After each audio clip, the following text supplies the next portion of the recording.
check it out, you guys. Those of you who have been involved in highly narcissistic relationships or narcissistic abuse or whatever. There's a lot to understand about it. And I see a lot of content creators now talking about it, doing role play, playing the narcissist. What a great way to express the mental, emotional, psychological, or physical, whatever abuse that they went through. Okay? And here's what I want to say. I see a lot of content creators doing this now, and it's a wonderful way to express, to create, to get that shit out. Just make sure when you're trying to understand narcissistic abuse that you do the full research. Study with accurate sources, consult a professional if you can. Make sure you have the full spectrum of understanding, because of course it's not just going to be what happened to that one individual. That's their individual case. This shit manifests in all different kinds of ways, okay? And you don't want to miss anything in your understanding. And here's another thing I want to say. Don't knock or bash people doing this. It's all they have. These people expressing this stuff, and they seem to be obsessing on it, and they're acting in characters, playing roles on camera to show you the abuse they went through. Don't bash people like that, because if you could understand what it's like to live through narcissistic abuse, then you would know. That's all they have. They are going to obsess over that for a while to get that stuff out of them, to be able to show the world what happened, because it's one of the craziest things you'll ever go through if you are targeted and become the victim of the narcissistic web of abuse that this person will put down on you. It's not something the average folk or average person will understand, okay? Everybody in this world has an idea of, oh, okay, so what? You're a narcissist, they're a narcissist, y'all probably narcissists together. Yeah, a big fucking ego, because you may have been broken and you want to pump your ego a little bit. It's all narcissism, so what? We all have some. But to target and abuse someone behind closed doors and then put on a mask to everybody else, to be doing all these things behind closed doors and then lie about it, gaslight that human, try to drive that human crazy. That's why we end up having to run from them. Hell, I would still be with my person right now had he not gaslighted me. Had he not tried to drive me absolutely insane. He tried to get it in my head, take my good characteristics away, strip me of everything that I came into the relationship with. All of the joy, the positivity, the therapy I had gone to, the work I had done, all the wonderful things that I like to do in life. I know what my character defects are, and I addressed them. I like to self-examine. Been willing to do it and still am. But this is what narcissistic abuse is. I still love that person. And in his own way, I guess he still loves me, but I had to learn, in their mind, it's not love. They just want you back. They'll talk to you. Anytime they can talk to you, if they can get you back, they will take you, whatever. I had to learn that's not love, is what's going on in their head. It's because they want you back up under that control they had of you.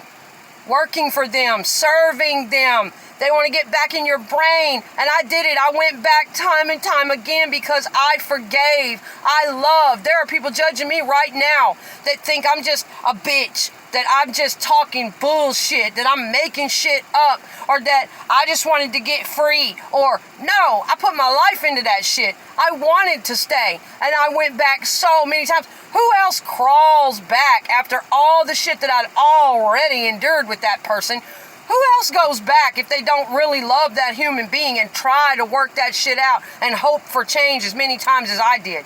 But what I'm telling you is, in their mind, hey, I love you, I miss you, anytime you want to talk, just call me. Oh yeah, the narcissist will always be waiting for you. It don't matter if they move on with a new person. If you were good supply, if you were top-notch grade A supply, strong, a lot of energy, you had their back, that's why. All these people judging from the outside like, you're just a bitch, you ain't shit, you're just in the vent, you weren't even good for them, blah, blah. Why the fuck would they even think, why would the narcissist want you back so bad? Yeah, because they know your ass was good. They know you were good on every level as a human being, that you try to better yourself at all times, and that shit was showing them up. And they felt so insecure and threatened by that shit that they had to try to take you down where they are, where they felt like. That's why you had to get away. I'd still be with him now. I had to fight myself not to go back. I have to fight myself not to go back today. I'm still in that phase where I'm like, oh my God, I miss him. I thought it was love. I love him. What good times we had. Because just because you're involved in narcissistic abuse doesn't mean there aren't good times. Oh yeah, there are times where that person is loving on you and you guys are connected and you're eating a meal together or doing something nice together. There are good times. To you, those times are valuable. You respect that. You do everything you can to respect that relationship and keep it functioning. They don't. They don't. And in my case, add alcoholism on top of it, okay? And that's a whole other video.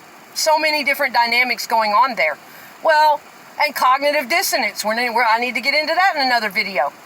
That at all times, you're being narcissistically abused by this human, okay? They're putting a constant barrage of trying to manipulate you down and convince you of things that you're not and keep you under their control and won't hesitate to work your ass, break your boundaries every second. Oh, I went through all that.